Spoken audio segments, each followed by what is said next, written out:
All right, continuing on, our next presentation is from Ryan Dutton from SDN Communications. SDN, again, is our gold sponsor for the conference. Ryan is the Vice President for Sales at SDN Communications. He joined SDN in November 2016 as a network account executive focused on the broadband network that spans southern Minnesota, and previously served as the Director of Enterprise and Commercial Sales.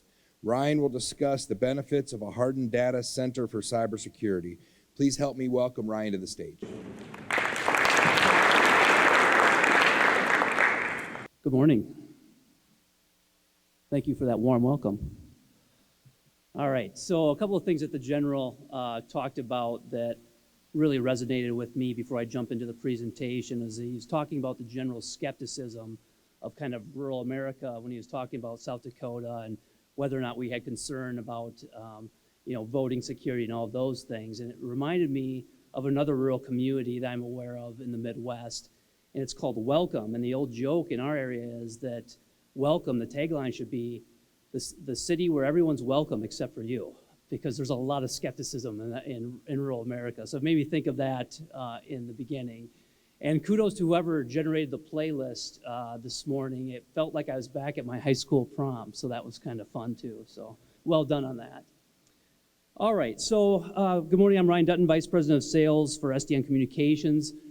Our heads are going to be in the cloud for much of the day as we ponder cybersecurity. But ultimately, let me get to the right slide here. Excuse me. Ultimately, everything in the cloud lands on a server in some physical location. And in terms of disruption or impact to your business, it makes little difference if a bad actor has physical or virtual control of the device while executing their attack. In other words, physical and cybersecurity have converged. So according to the Cybersecurity and Infrastructure Security Agency, CISA, and I'm quoting directly here, organizations with converged cybersecurity and physical security functions are more resilient and better prepared to identify, prevent, mitigate, and respond to threats. So those are their words, not ours. So obviously it's kind of a blended approach in terms of the security measures that we need to take. So this morning, I ask you, where's your data?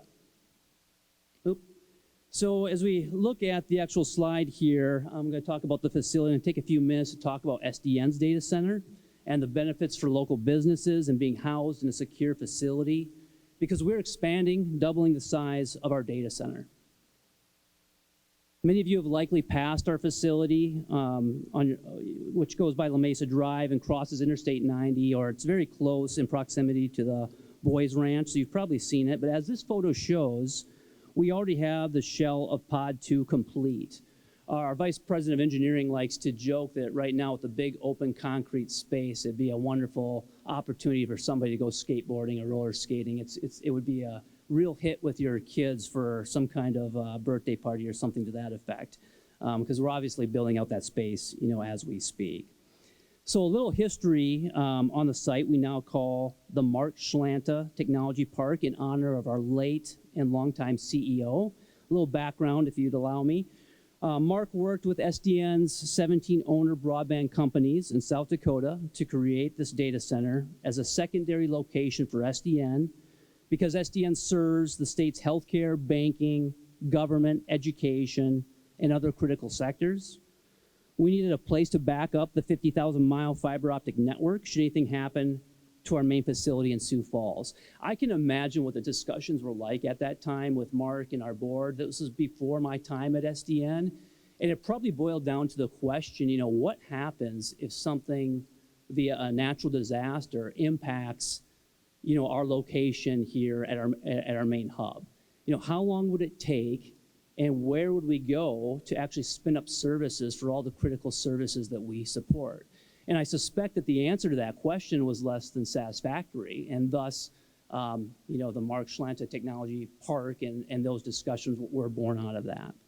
In 2011, SDN began construction on this 66-acre site. We built it big enough for other organizations to use it as a data center. It filled almost immediately. Sometimes if you build it, they will come. Not always, but sometimes, and that was the case with this facility. There's also what we call a carrier hotel or co-location space. This co-location space allows broadband companies to access other carriers and or their customers who might also be located in our data center. Some features of this hardened facility: 12-inch thick concrete walls, no windows. The Mark Park facility, and that's an internal designation some of us refer to affectionately to the facility as Mark Park, can withstand an F4 tornado. We'd rather not test that scenario. So hopefully that's not put to the test anytime soon, but with some of the natural disasters in the regions, it's easy to envision something like that coming into play at some point. Biometric security, stringent multi-layered security controls, dual authentication, the general talked about that, access control systems.